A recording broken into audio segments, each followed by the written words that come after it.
à toutes et à tous, ma team Kiefer, j'espère que vous allez bien. Aujourd'hui pour cette nouvelle vidéo, on se retrouve pour le résumé de l'étape 7 du Giro d'Italia 2020, le Tour d'Italie 2020. Le profil d'étape qui était celui du jour, donc un profil de 143 km vraiment plat pour les sprinteurs. Vraiment un profil sans difficulté au programme pour le classement de la montagne, donc aucun point pour le classement de la montagne qui était attribué aujourd'hui. Seulement 2 sprints intermédiaires sur le parcours.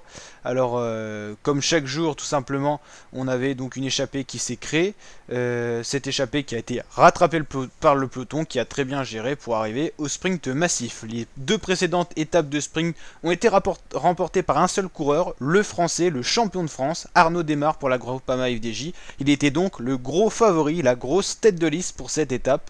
Et donc dans les derniers kilomètres de l'étape, on a pu voir les équipes de sprinteurs comme d'habitude se replacer à l'avant, mais également certaines équipes de leaders pour être bien placées, pour pas perdre de temps en général. L'équipe FDJ, Groupama FDJ a encore été très forte et a amené Arnaud Démare et l'a déposé sur la ligne pour la 3e victoire d'étape d'Arnaud Démare sur ce Tour d'Italie. C'est tout simplement exceptionnel.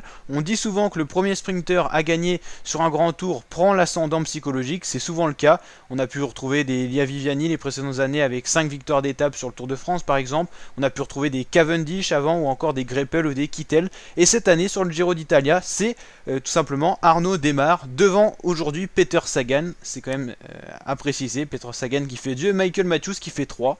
Donc Arnaud Démare, 3e victoire d'étape sur ce Giro et je crois que c'est la 4e en tout pour sa carrière sur le Giro. Sagan fait encore 2e, il est habitué au top 3. Michael Matthews fait 3. Ben Swift fait 4, c'est une bonne performance pour le sprinter anglais de Ineos. Alvaro Odek fait 5, Rudy Barbier, le français de la Israel Startup Nation, fait 6, Davide Ballerini 7, Battaglini 8, Fioretti 9 et Viviani 10, justement il y a Viviani dont on parlait tout à l'heure dans la vidéo.